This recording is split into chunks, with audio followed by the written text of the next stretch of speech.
interestingly, under Saddam Hussein, there was very little distinction to be had between Shia and Sunni as far as the people in Baghdad. There were lots of people outside of Baghdad who saw Saddam Hussein differently, but to the extent that you can find a multi-party culture that can function, that's the best answer to the ideology. But obviously, we're talking very, very long-term answers, not near-term answers, not easy off-the-shelf, solve the problem quickly kind of answers. And that's the program this week. Once again, you can leave your comments and thoughts on any of the addresses coming up right now. I am Amarat Shiobani. Thanks for watching.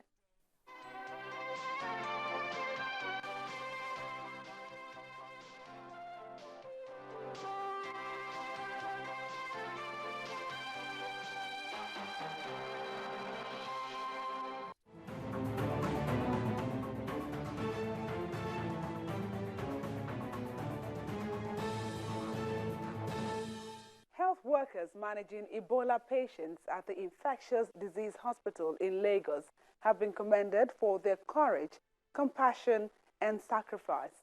The Minister of Health, Professor Onyebuchichukwu, who announced 2 more confirmed Ebola cases recorded in secondary contacts, observed that 9 of the 14 cases were either medical doctors or nurses. He commended the late Dr. Ameyo Adadevo for exceptional bravery, saying she paid with her life to ensure that many other Nigerians were not infected by the virus. According to the Minister of Health, the federal government, working with the Lagos State government and other partners, will continue to maintain vigilance and strengthen containment activities until the very last case of the Ebola virus disease is identified in Nigeria. Ebola has had a devastating effect on the economies of Guinea, Sierra Leone, and Liberia. The World Bank is predicting that the GDP growth in Guinea could fall from 4.5% to 3.5%, while Liberia expects a slowdown in transport and service sectors. Other West African countries are also beginning to feel the impact of the outbreak, which analysts say could cripple some of the region's most lucrative economies. Nigeria is racing to stop the spread of the virus, but analysts fear if the country does not contain the disease, it will begin to impact the West African giant's economy. Economists say it is too early to estimate how much Ebola and its consequences will dent sub-Saharan Africa's economic growth, forecast by the International Monetary Fund at 5.5% this year. But the damage seems inevitable. In the meantime, the World Health Organization is to convene talks early next month on potential treatments and vaccine to contain the deadly Ebola outbreak in West Africa. Latest figures from the UN agency show that the infectious disease has killed 1,427 people among 2,615 cases in 4 countries. The WHO this month backed the use of untested drugs on people infected with Ebola, but the scarcity of supplies has raised questions about who gets priority access to treatment. More than 100 experts in pharmaceutical research, clinical management, ethical, legal, and regulatory issues will attend the meeting at the WHO headquarters in Geneva.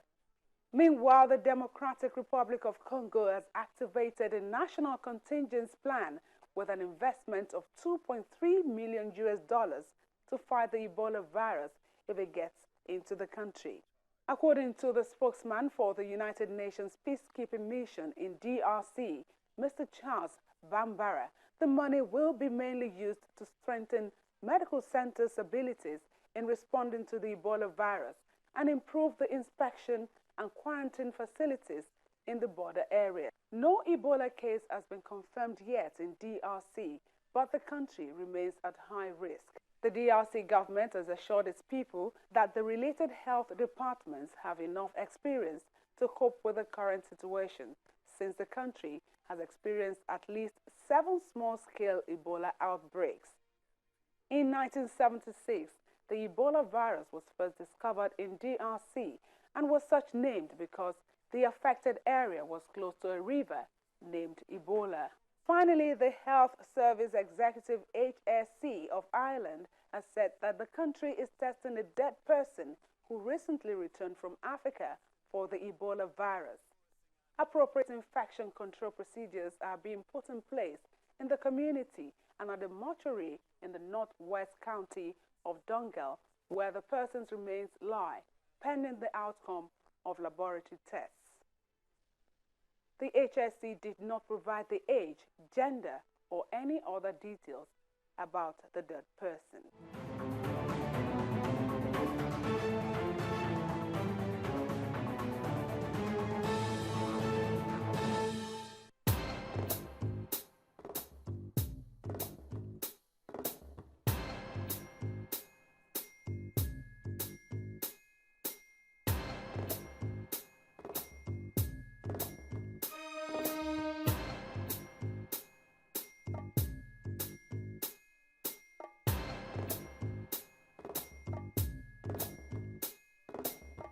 Street Talk.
Some more here now. The ball's been given away, and here's Ashuala, and this is a real chance. Ashuala against Kemper misses.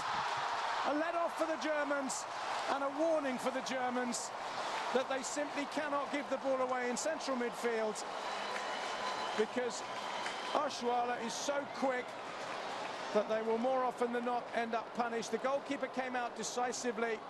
Well, she should have scored. Break. Danger here. Ball is played to DK on the far side, trying to find the run of Ihuezo. Gideon's made a bit of a mess of trying to clear the ball. It's still in play. There's a chance for Nigeria, and it's blazed over the crossbar from the penalty spot area by Oshashwala, of all people, who's had the 2 most clear-cut chances of the game so far and not been able to take them. Canard got in a tangle, lost out to Ihuezo. Well, 2 of them came together, flicked on towards Ayila, and then Oshawala, and it's in! Nigeria get the goal, but it's not going to count. An offside flag at both ends, but this is a really dramatic one. They thought they'd won it. The bench thought they'd won it. The fans thought they'd won it. But Oshawala is denied. Big call by the assistant referee. Was she in front when the ball was played in? Bremer trying to win it back though for Germany. She has done. It's Paulina Bremer. Gets to the byline, cuts it back, real chance, goal Germany! It's Peterman again! Got the winner in the semi-final! Might well have got the winner here as well. Well, she may not have won the gold medal, but She's the top scorer.